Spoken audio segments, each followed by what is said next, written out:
Hello, everybody. Happy Tuesday. I hope everybody had a great long weekend. We're calling today Moose Day. Because it's Monday, it's Tuesday. We just saw before we started, someone said that maybe we should have taken Tuesday off too. I know, right? And then Wednesday, and then Thursday. I'm Patty. Hi, I'm Carrie. And we are StudioR12, and we are a stencil company, but we paint like nobody's business. And we are here to do DIY painting and share with you techniques and like all kinds of advanced, basics, beginners, all the things. If you're going to be sitting there going like, I never knew that. I like to blow hippie noodles. Yes, we do. And we like to answer your questions. That's why we do these on Tuesdays, so that you have an opportunity when we are showing something to actually ask your question at that time. Because when you think about it, and you're like, oh, wait, I never thought about this. How can I do this? And then it starts other conversations. And if you have the question, likely other people do too. Yeah, and your questions are so helpful for all the other people that are in watching and future watching as well. I don't know if you do this, but when I go to look at a video, sometimes I check out the comments before I'll go watch a video and see if it's like pertinent. You know, so I think it's a very important thing. You guys' questions and comments are the things that help other painters. Yep, agreed. We love helping other painters, and that's why we do this on Tuesdays at 12 p.m.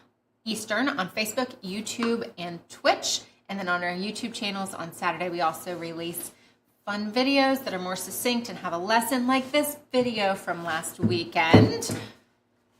Guys, I love how this turned out.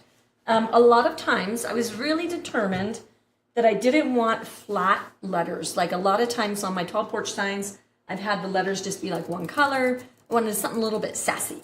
So I think I achieved it. So you'll have to watch this video. And I love that I took other stencils, banding stencils, the little star mini stencil, bigger stencil over here, and we just made all kinds of things come together.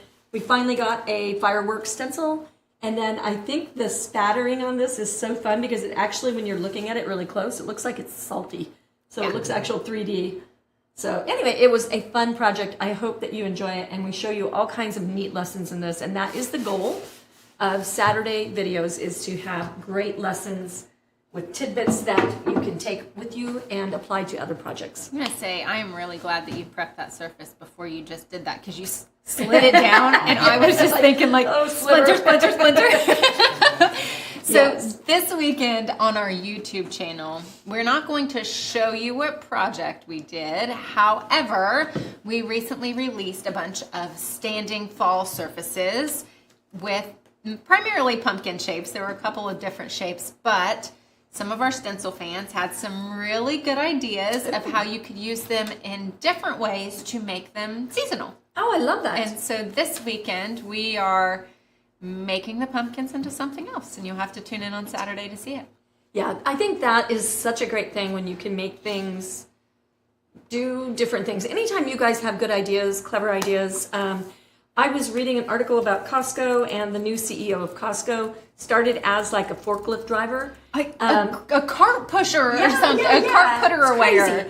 And Costco doesn't sell all the rotisserie chickens every day. And so one of the employees said to somebody that maybe you could make a chicken salad out of those.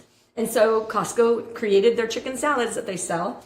And it's amazing. They have a really good culture for listening. And that's what I think we have a good culture for that. Yeah. And like whatever you guys want to know, we want to know absolutely. too. I agree 100%. Yeah. So like we are all about it. So whenever you have a great idea, please let us know, and we will work it in if we can. Yeah. Well, and a lot of things that we've done, we released our corner wood embellishments, and someone asked, oh, well, could you make those stencils? Yeah, and so we did. And we did, and it's a great idea. Now, we're not always able to get to everything. We get requests daily. We're a small company, so we're not a giant, thing. We are veteran-owned and woman-owned, and we're in Ohio, and we ship quick. And we're really fun. Yeah, and we're really fun. Yeah. I'm funny, she's fun. Yeah, I agree with that. All right, so I think we are ready for do we need to announce the... Oh, we do. Today is May 28th, 2024. And just today, we have started taking pre-orders for our June 2024 Project of the Month. And we are super excited about this one. Patty was super cool playing around with it today, getting ready to film the video for it.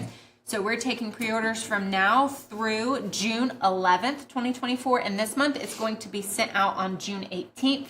The way the schedule works for the calendar this month, we're going to push back the send date to the 18th. But I am going to go ahead and tell you, you're going to get 3 surfaces and 6 stencils. So, and it's only $49.99. I seem to mess that up every time. I love it. It's $49.99, and you're gonna get multiple stencils, multiple surfaces, a video, a coupon, and bonus gifts, and all kinds of stuff. And then I will give you a hint about, we never reveal, and we try not to give hints enough to tell you what it is. But this theme can be used from this point in summer to, well, it's not even summer yet, but it can start now. Agreed. And it can carry you all the way through November. Yeah, I was going to October. say at least through fall. Yeah, all the way through the fall season. So this is something that will apply across that. It is something that is, I'm going to stop because I might mess up. No more spoilers. Oh, I No almost more was going to spoilers. drink the green. No Hey, pain drinking. Hey, you know what? I'm all green today, man. I picked green colors too. I know, and I wore blue, so Steve is going to love us when it comes to taking our picture for this today. Yeah, we take a green screen and a blue screen, and it's reversible. But today we're wearing both. So Carrie will be invisible if we are on the blue screen. Oh, that's my favorite. And When I worked in news, it was always fun to like pop on when you were in your green outfit and your that's body would funny. be invisible. all right. Jinx. You want me a wine? So today we are doing a viewer question. Okay. We have had a lot of questions, and we're kind of teaching a lesson that we taught at our in-person event is how to use a roller. So we're going to cover everything from how to put it on, how to load it, how to base coat with it, how to stencil with it when you want to, when you don't, how to take it off, how to clean it, how to preserve it. We have some really terrible ones that we want to show you of how they were not taken care of properly. So we have lots of things. Let's get started. All right, so let's get started. I'm glad you're here. So let's start with that. Okay, so rollers. We have a roller. And so this is a ultra dense roller. There are some craft rollers that have the end cut off of them. And those, when you load those, you need to pay very close attention to your end on that because it tends to leave that ridge of color. So this is tapered here. Notice dome brushes. White Wonder's domed. This is domed. Everything that we use in stenciling tends to be domed. That's the way you're going to get the best success. 35 years of professional painting. When I go to places and they ask me what I do for a living, I'm like, I'm a professional crafter. It's kind of cool to say. Anyway, but notice the dome on the edges. So you really want to look for applicators like that. Sometimes they're squared off. I don't know why. Okay. You want to look for an applicator that does not have hard spots. Well, it's making the thing rattle, but it's crunchy. Okay, so this is because so if you pull it off, and the way we like to keep our rollers fresh is we like to put them into these fold sandwich bags, the old-fashioned sandwich bags that you used to have your sandwich in. Okay, so you go here and you roll that down, and then what happens is the air can get in where this handle is, and then that hardens that edge. Everything else stays nice and fresh. So when you're going to store a roller, what I like to do is put it in the bag so my hands don't get messy. And then I like to get it all down in there and then roll all of it and then tuck the little foldy part over. We have accidentally done mistakes around here where we have left these on the paint table or where we wash our brushes for like a month I think 5 weeks might have been the one. several I think it weeks. was 5 weeks. And so, and they have stayed fresh in this. So I have heard other people say that you could put these in the freezer and then take them back out, let them defrost, and then keep using them and using them. If you are a painter who paints a lot, or you make gifts, or you paint to sell, keeping your rollers fresh, there's a lot of paint that gets sucked up in here, so it's a lot of waste.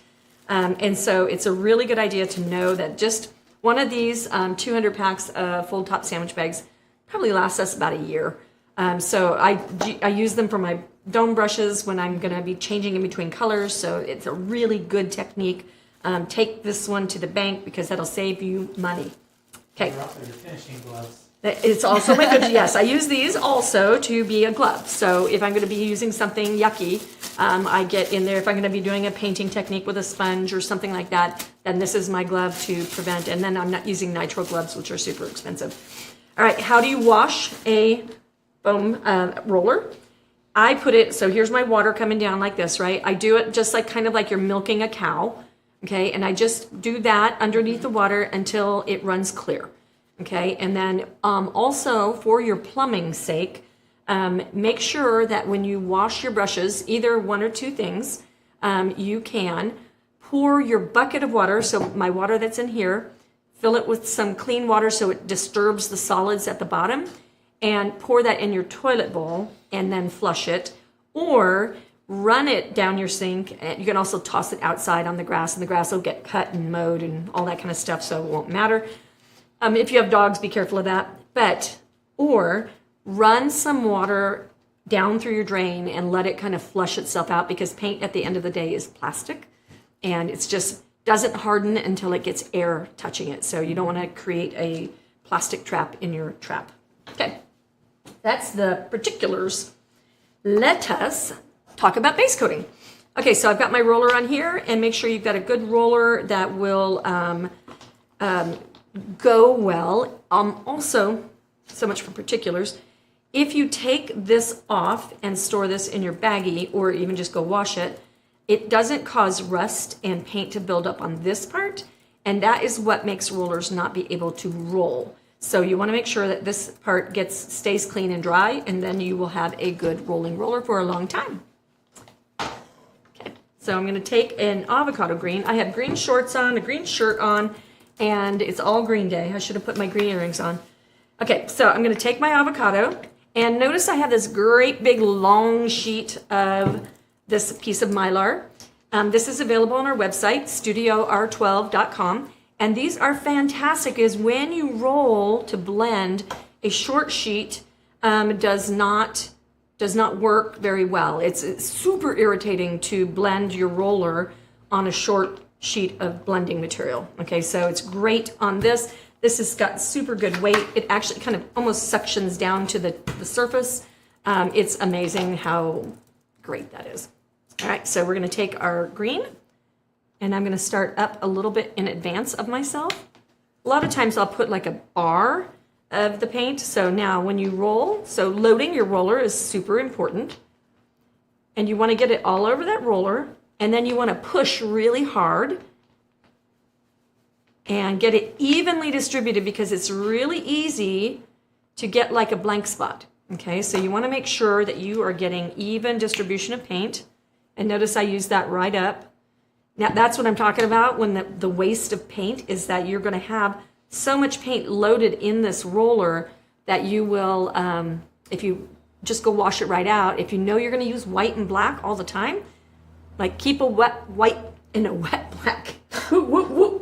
Now, I also noticed that you put the paint in a line rather than just normal. Just a blob. Just a blob. Yeah. So that can also help with the even distribution. We do have a question. Debbie asked, do you ever dampen your roller first? Oh, Debbie, thank you. That's a good question. It's a great question because I was going to bring that up.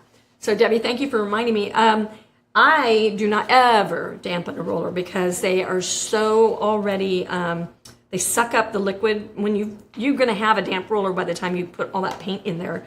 But if you do and you're stenciling with it, I'm going to show you today. This was if you ever want to have like a competition where you win a bet, Bet your best friend that you can too roll through a stencil and not bleed under. So I'm going to show you how to do that today. But if you are doing that and you have a damp roller, then it's going to mush and ooze and do some things.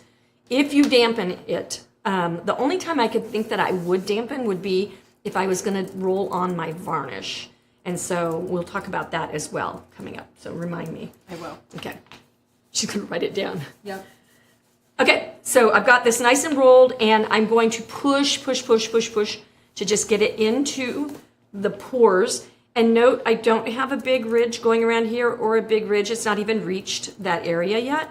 So that is perfect. If I get in that space and I do get a ridge, I'll do kind of a little wheelie dealy and work it off of my roller.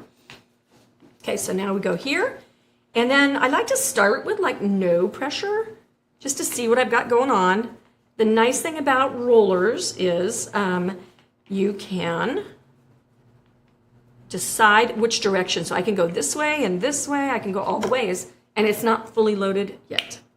So when you're changing directions, this is going to be different than a polyfoam brush, and you don't have to go in one direction? Yeah, polyfoams, you have to go. So if I'm using one of these dudes, I need to go in the same direction. I had a project that I don't think I can show it because I think it's of the month. I was basing white today to play with some colors, and when I did 3 coats of white using one of these, I should have just got a roller out. Yeah. But I could see my brush strokes all the way through, and 3 coats didn't even do it. So you really need to pay attention with those, and with this you can go any direction. I also discussed that specific thing on our video this weekend. I base coat with a polyfoam brush, and then I also base coated with the jumbo dauber because we're doing a wonky shape, and there were pros and cons to each of them, and we discuss that in this weekend's video. Yeah, you guys, these are basics that matter. Like this is something that if you know what you're doing at the base, then you can take it and run with it through every project. So this is stuff that actually really does matter, because then you make it easy for yourself. And I like to make things easy. Yes. I'm probably a fairly lazy painter. If I can make it easy, I'm gonna. All right, so now I'm gonna turn my direction. I've got a little bit of thicker going on in some places, so I want to smooth that out. And there's a neat trick that you can use that is called roll until the roller sings. And I use that especially when I am varnishing. So I just make sure I just keep rolling, and it makes it smoother and smoother and smoother and smoother. When you have the pebbly bumps, you're not there yet. So I can keep rolling, and I don't know that I'm going to get this one to sing. I don't know if we'll be able to hear. Yeah, I don't know, but you just kind of keep doing it over and over with like no pressure, and the stinking little roller will start singing to you. You'll know it when you hear Yeah. it. You'll Okay, be like, so ah! one thing I'd like you to show, I'd like you to turn the board around to show that black edge. Nope, keep going one more. So one thing you do have to be cautious of when you are base coating with a roller is that when you are base coating with a polyfoam brush, we always recommend pulling towards this edge and pushing towards that edge. But when you are using a roller, you're pushing and pulling in all directions. Yeah. So you have to keep your eye on your edges Yeah. if your edges are going to be a different color than what your base coat is. Yeah, and so see, I've got a mess. Now I can get in there with my finger and wipe most of that off. And then when we're fixing that, ta-da! pressed. These ink sweepers are amazing. So then you can just take your dark color and you can patch your little edges. And because this is also domed, do we hear a trend? Yes. I think we do. So this is also domed, and it's super dense, and so it's really actually hard to push it hard enough to get over the edges. Agreed. So it is an amazing tool. And then one other thing that you can be aware of, watch when I come over here and I get my corner, and then I come back over here, see what I did to my roller is I gave it a corner. So whatever you're pushing against on the edge of whatever, any shape that you're rolling on top of will make that same pattern once you start rolling. So now I have to kind of work that pattern shape out. And then that also caused, because you had just loaded a little smush at the edge, little boop. because you put that extra pressure on there. So Rich has a good question. Would you ever place the paint directly on the surface and then roll it out? I don't think so. I have done that every time. I have done that with varnish. Ask me about an apple project that I did that took me a month to paint. Looked brilliant. I had dripping water drops. I had the apple looked like you could eat it, pick it off the plate and eat it, right? And then I poured my varnish onto my surface and then made the biggest pile of ridges you've ever seen in your life. And I always overestimate. So I would rather have my overestimation be on this and not on this. And So- I don't even think I would do it on furniture. And I have done it in a case of haste. I think I was probably doing a bunch of samples at one time and I was just over it. And so I poured my paint on top of the surface and it was in a squiggly line. And no matter how many coats I painted, you could see the squiggly line. It like sunk into the surface. Yeah. And I could not get it off. And you could see it through the whole project. The one time I've done that too was also in a hurry, so there's another trend. Yes. You try to shortcut it, you're gonna have problems. Yeah, I mean, in theory, Rich, there should be absolutely no problem doing that. Just maybe underestimate. So instead of doing what I did, where I went like this, then maybe I would do something like that. Yeah. You know, and then knowing, but then even then, this is going to sit there and make that Yes. spot darker. It's going to soak into it. Yeah. And so you could seal your wood. Notice also how well one coat based this. That's one of the advantages to rollers is it doesn't leave behind your drag marks and all of that. I could do one more coat, but notice that's super cool that it just did such a great job. All right, now I want to talk about, go ahead and tell me on our list, I want something that, I'm not ready to stencil yet. Okay, so ombre background is a good time for that. And we actually got rid of those. Steve, can you bring me both spooky signs, please? The blue one and the orange Yeah, one. this is so cool, you guys. This technique is amazing. We had these all pulled out for our live last week. I had to put them away when we were You filming guys are everything. freaking like technology, man. Internet I was need a fine. whole. Oh, hi. Hello. Well, hello, my spooky friends. Okay, so notice, I'm going to let you hang on to that guy. Yep. Notice on here that this one is dark in the middle and fades to light. That technique is just like hair. It's called ombre. So sometimes people do like low lights and highlights. Well, this is what this is. This is highlighted. This is low lighted.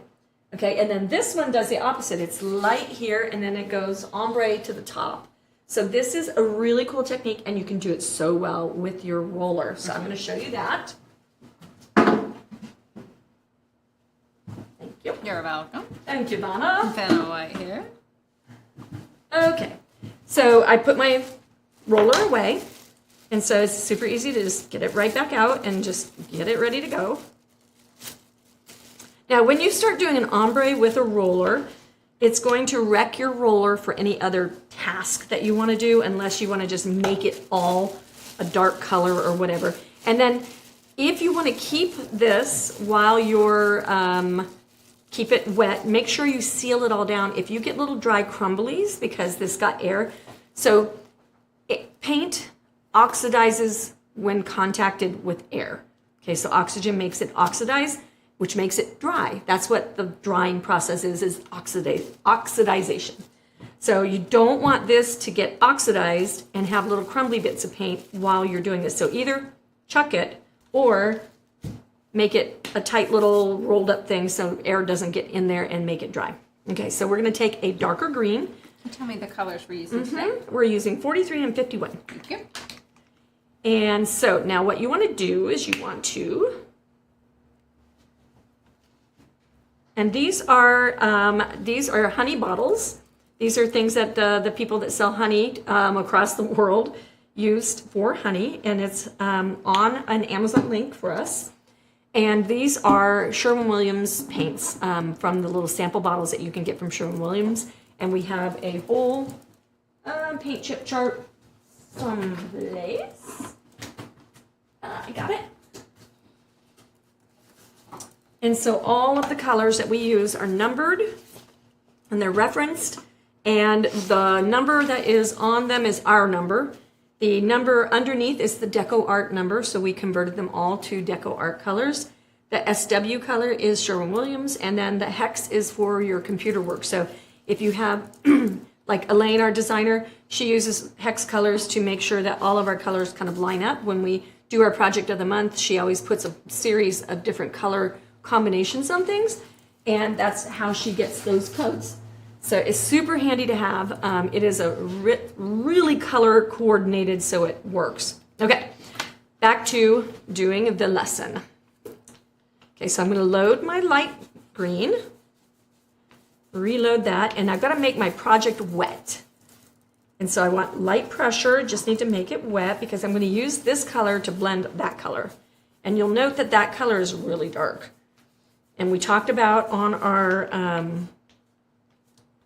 color guide, this is in our brushes, and this shows you that the black to the white, and you want to keep 2 steps. Every 2 steps you can do that. Keep the colors from changing too much. I've just lost all my words. You're welcome. Trying to do 2 things at once. Okay, so I have a question. Yeah. From Carrie, our stencil fan. That'd be me. So today we have a fan on in the room where we're painting, and it is pointed at your project. Is that going to cause a problem if you're trying to do an ombre? Yes. Steve, turn my fan on. Darn it, Carrie. Good question. Sorry. Such a good question, though. And also keeping a misting bottle. I have shared this before, but I went to teach in Arizona years ago. And I got off the airplane and all of the moisture in my body got sucked out into the air. And like if you're in a climate that is very, very dry, make sure that you're hydrating, and your paint needs to be hydrated too. So we want to keep it from drying because we want to be able to blend. So the fan is not helping. So now I'm rolling that water in, and I'm being careful of my edges. I'm not pushing really hard. Let me get over there. Okay, now we load the nose. You got to make sure you get it all the way around. You don't want any of those empty spots. And it's already going to start changing the color. And then I want to wipe off my nose. Okay, and now I'm blending. I'm pushing really, really hard.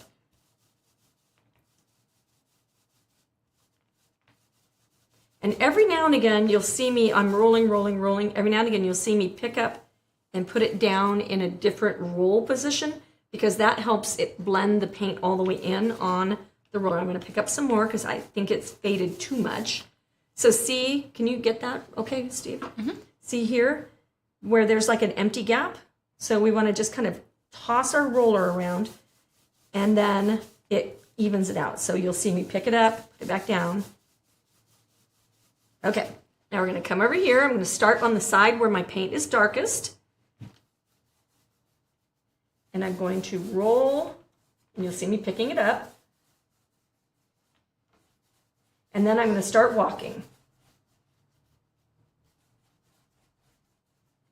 And this is why it's so important that your paint is wet, because the 2 of these things are blending together. And what a beautiful, beautiful fade that is. Okay, I can take it and turn it around and put out a little bit more paint. So with our ombre that we did on the orange spooky porch, we do have a video for that, and I shared it both on Facebook and YouTube, and it shows exactly how to get that how to walk yellow it to orange, and how to do it on a tall porch sign. So I can take it and come on the other side. Every time you see me stop rolling and pick it up, that means I'm seeing something. So I'm seeing it. So see, I've got these little like areas that didn't quite get all the way blended. So I pick it up, put it back. And it's so nice and pretty. Okay, so that is ombre. You can do the same thing with a light color. It doesn't have to be a dark, but if you wanted to make this an ombre that was going to be dark with the light over the top, kind of like this one, then you have to be, well, I guess That one was probably light with dark added over. And that was, okay. So generally speaking, we're going to make a generality. Generally speaking, you want to do your light color first and then your dark color on top of it. And the reason for that is because dark colors are bossy. Okay, so if you have a bossy color, then you are going to you're going to fight with it, right? You're going to always have a struggle to get this one to cover this one. So if this one's wet, it's going to take over this one. So you always want to make sure that you have the bossy color in the left position, if that makes sense. Yeah, makes sense. I feel like I'm going into a life course of... All right, so now, Steve, would you grab me a board right outside there that is I have a just small blank one. Is that big enough? You want a bigger one? I think I need bigger because the letters are so big. So next I'm going to show you how to stencil through how to roll through your stencil. But, okay, so before we show it, Okay. let's talk about when you would want to do this. So Good question. We have Good answer. very specific times when we talk about using a jumbo dauber through your stencil. So when do you want to roll through a stencil and when do you not want to roll through a stencil? Okay, so when you have, so this is a tall porch sign, and it needs to have big holes, right, for the letters, because otherwise you wouldn't be able to read it from the street, okay, and it wouldn't scale, and there's all kinds of reasons.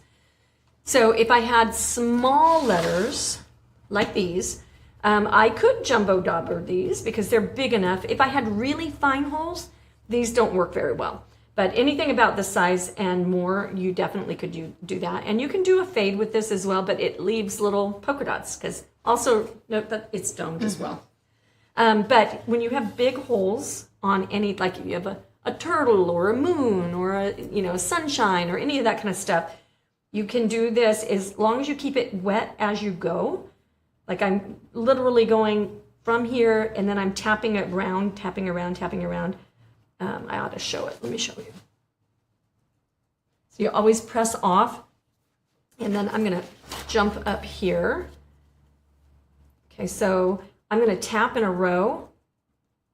Instead of going, and I just moved it with my body, instead of going here, then here, then here, then it's going to be really hard to blend those. Do you see how even just that one little bit, if I waited and it dried, I would have a very hard time blending that in. So you want to go row, row, row, row, row. You want to make everything touch everything and go as you go like that. Okay, you can do another coat and that's no problem. But yeah, so that is how you want to use a jumbo dauber. And then Carrie's brilliant technique is to put the end of your brush in there and sink it into the bottom of your basin, because otherwise if they float, it's bad. They dry. There's 3 common D's to stenciling: dry, dome, dense. Dry, dome, dense. The 3 D's of stenciling. I like it. I'll see if I can come up with more. Steve. Okay. So we're going to put our brush back on our roller. Make sure you always store these without the roller handle in them.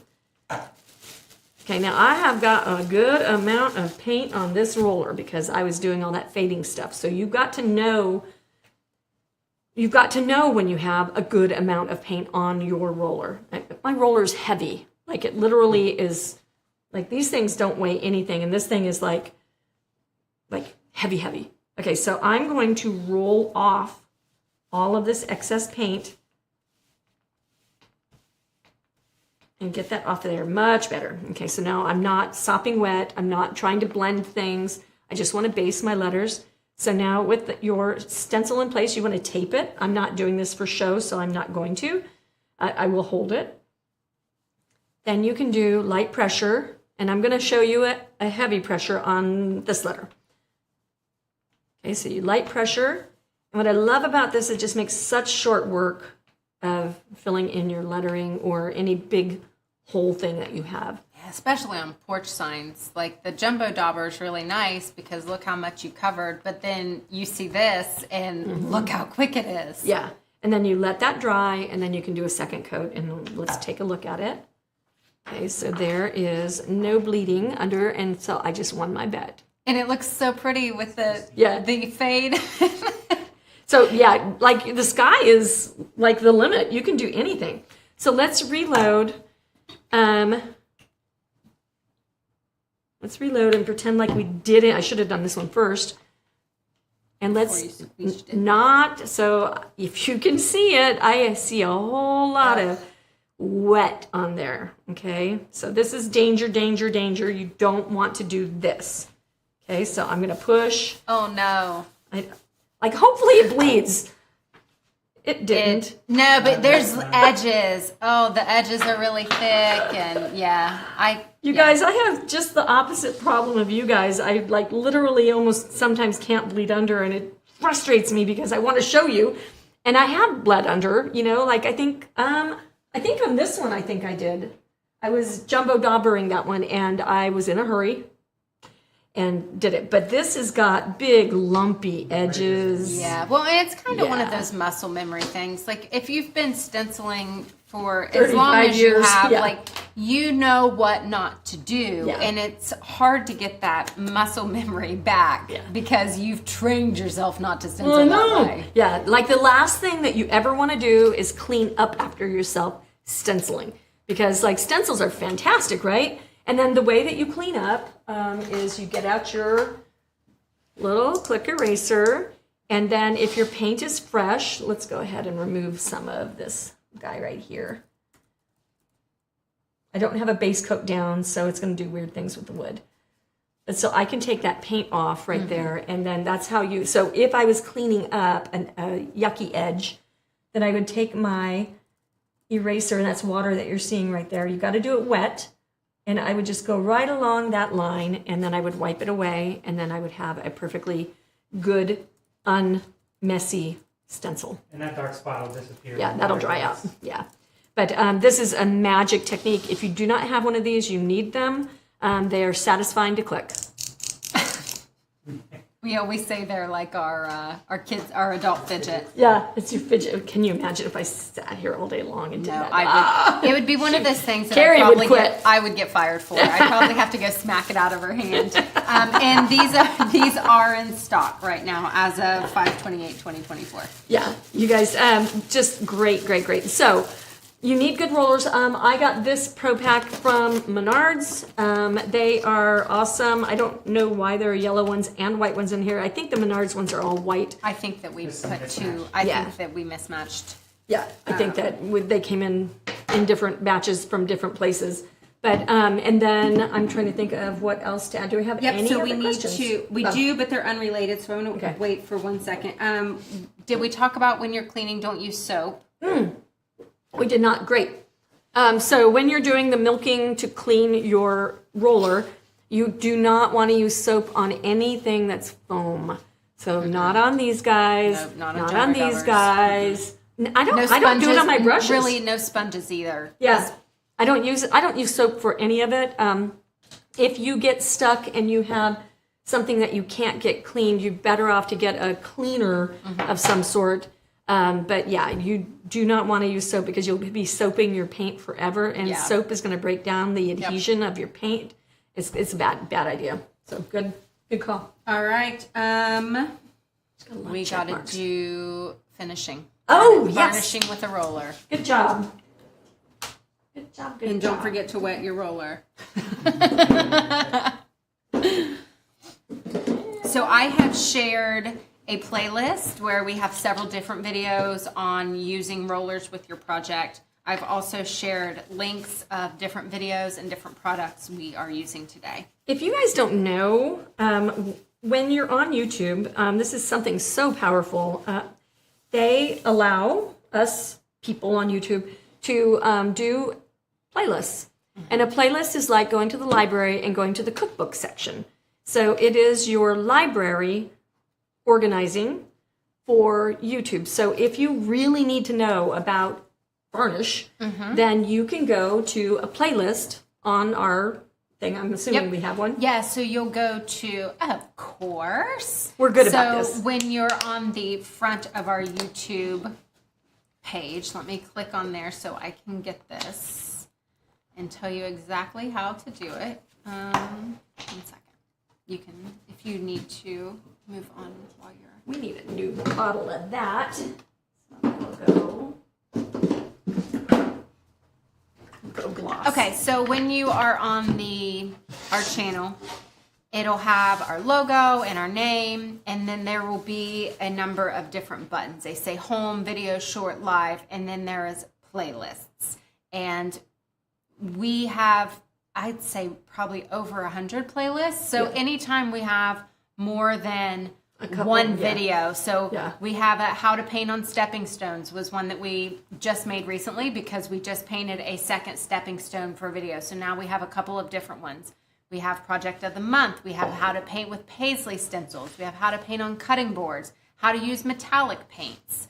So foiling with leaf. And deco, things that we've used specifically with deco art paint, or things for tile stencils, garden, clocks, cow decor, designer finishes, which is a specific type of paint from deco art. So we really have a lot of like specifics for you to go look at. And it's so powerful because then you can like sometimes it's like maybe if I see this on a green board, maybe I can't figure it out in my head, but maybe if I see it on the Halloween project I want to do, then I'm like, oh, I get that. So sometimes you just have to see it in context. So I think it's really important. Okay, so let's talk about finishing with this. I got out my gloss because my mat is at the end. And so I've got about an inch almost, 3/4 of this material. And this would never soak into my roller. I would use too much. So this wastes a lot, but I don't know if you guys, you can put your hand up in the comments, say me too, whatever, but varnishing can be one of the things that is the sketchiest thing to do. So you get these pull marks and you get all kinds of like stuff that you have to deal with. It dries almost instantly, so it's oxidizing the minute you do anything. So anyway, so we are going to wet our palette paper because I don't have a sink. If I had a sink, I would take this and I would just get it moist, and then I would take a towel or paper towels, and then I would step on it a couple of times just to get all of the moisture out. So in this case, I'm just going to get it moistened. This is not the most efficient moistening device. Well, and I also think that what you're doing right now is showing a good reason for making sure you have your brushes cleaned out. From over here, it looks like there might be a little tint coming into your palette paper. Maybe it's just what's underneath. I think it's what's underneath. Okay. Yeah, I think that's clear. But this is good, and I'm squeezing it, and I'm not getting like wet. I'm moist, hence the word.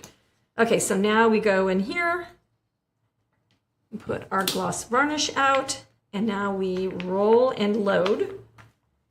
So you're seeing me pick up and put down, and now you're going to see me roll hard. We want it in there and worked in, and we want it even. Okay, so that you almost have to do a whole load, and then you can do the application load.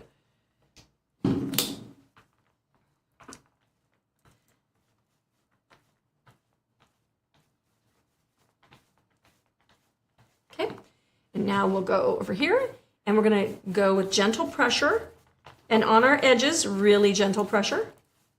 And then as I go,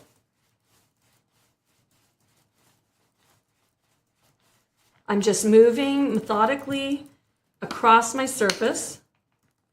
And you can, if you're in one of those dry climates, give it a little bit of a mist at your edges, because then you will not have a drag spot. Also, that unbased board is going to absorb this super fast. Yeah, this is an unsealed board, so the paint is a sealer.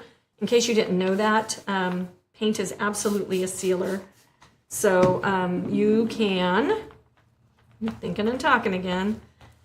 Okay, I'm going to stop that. We're just going to show. While you're showing, I want to give a kudos to our friend Rich. Okay.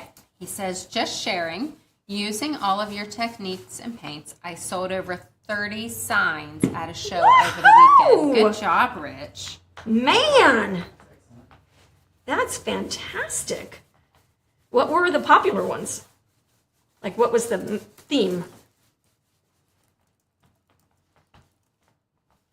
So see how even this is going on? And if I had anything to hide, varnish would show it off. And then I'm going to go over it all and then roll off my edge. And then I'm going to get out of there and let it dry. You can do a second coat. You can also do a light sanding. Brown paper bag over the top of varnish is always a good choice because it's just a super fine sandpaper. So that is a good way to sand between your surface. And then if you didn't want any of these bubbly ridges, I see them now that I moved it, then I'm just going to lightly keep rolling to get any ridges, any little bubbles softer and flatter. Rich said summer and fall mixtures, mostly medium-sized signs. Nice. I'm so impressed. That's such an exciting thing. When I started painting, Rich, I bought a book and I stayed up until 2 o'clock in the morning and then painted the worst, ugliest thing you've ever seen in your life. And I rode my bike over to my best friend's house and said, we can do this, we can make money. And then we went directly into business and started selling at craft shows way back in the day, 35 years ago. So yeah, it's so, like, there's something about selling and people admiring what you do. And, you know, and that's what I love about giving these things as gifts, because it is so satisfying to give a gift and then somebody's like, I got that from my friend. And, you know, it's just so sweet. I love it. All right, we have lots of questions Okay. that are not necessarily Related to today's video, but things that I want to get to. Okay, let's do it. All right, so we had a question from Ella on YouTube, and she asked about how do you paint over a used sign? So let's quickly go over the tips of if you got the spooky sign. She got a sign from someone who no longer needed it, and she wants to do a little repainting. So if you got this sign, what would you do to paint it for your decor? Okay, there's a couple things with this. Number one, when you feel your surface, you're going to be able to tell that you have a little bit of ridging. Our Mylar is 7.5 mil, and that is way different from the 10 mil that you'll find. 10 mil is thicker, and it makes super, like on the back of this board where I put the paint on too thick, it'll make ridges all around everything that you've done. Now ours will have a little bit of that too, but what you do is you're gonna have, that's a bad angle. I'm gonna go, will you hold up that side? So you're gonna go with your 60 grit sandpaper and you're just gonna 60 grit the snot out of this. I thought you were really going to do it, and I was like, No, that's spooky. Oh, that's funny. So you're going to sand it completely with your 60 grit and then follow it with your 220. And you're going to get rid of any ridges. So say it was stenciled, then you're going to get rid of any stencil ridges. Get rid of that. And then you can take your roller and roll back on it. Do whatever color you want. You can chop that board into other sizes. You can do whatever you want with it. So you can go over and over and over again. Now, would you have to use like a Zep or a cleaner on it to make sure that if someone had varnished before that you're getting that? Varnish is not a problem. So the problem would be if they waxed. Gotcha. The wax is the problem. So if they waxed,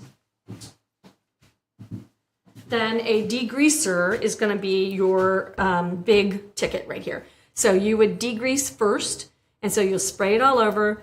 You're going to wipe it down with your paper towel, your cloth, whatever. Get that grease off of there. And you can take the trick. Oh, do we have? I don't know that I have one that's wax that I know. Anyway, take your bottle of water and squirt it across your project. And if it beads up, then it's got some sort of grease, wax, something on there that's making the water resist. And then you go ahead with your Zep and you get rid of that finish, any of that, whatever, and then sanding will also help you get rid of that. You're asking the best questions today. Thank you. A short that shows that pretty well too. Okay, cool. The cutting board, maybe. Okay. Yeah. We have like lots more questions. Sure. So I think what we're going to do is we are going to use these questions For to the do next- a live. bundle Yeah. with Q&A. Cool. But I like do it. have you guys. one, Thank you for asking questions. I do have one more that if you can grab the click eraser, we have someone who's watching today and they had some questions about it. Yes. So no, you cannot just use any eraser. Yeah, this is a PVC eraser. And so it is made, so you know how you have the old Ticonderoga pencils, those are made out of something different and they will not erase very well. So it needs to be a PVC eraser. And we also have, you guys need to know about this stuff because these are tools. I mean, I'm talking like hardcore tools for your painting. And I can't turn everything. There is a micro eraser. And then there is, I can't think what the other one is. There are two micro ones. There's One's a one's rectangle. square and one's rectangle. Yeah. One's Wait. One's rectangle and one's a round. circle. LOL. So anyway, they're in here somewhere. I just can't see them right now. But so just search eraser on StudioR12.com, and all of them work brilliantly. And the more fine you paint, the finer. Like if you are always doing something goofy with your stencils and getting your lettering or whatever messy, and it's smaller size, then get the rectangle one. Okay, if you are doing doll faces, Santa things, you're doing eyes on your snowman, any of that kind of stuff, you want to get the one that's the teeny little round one, because that one will take off the little details. And then this guy is for your bigger stuff. So you want to definitely make sure that you get, I would say one of each, honestly. And then you they're will amazing. need to get that wet. Yeah, you always, so you wet it. If you use it on fresh paint dry, it won't touch your paint. If you use it on fresh paint, just dipped in water, then it will take and remove fresh paint off. It will not work on paint that has been sitting and drying for longer than 5 to 10 minutes. Then it's too late. So that's where peeking comes in, where you lift your stencil and you look underneath and make sure that you don't have anything you need to erase.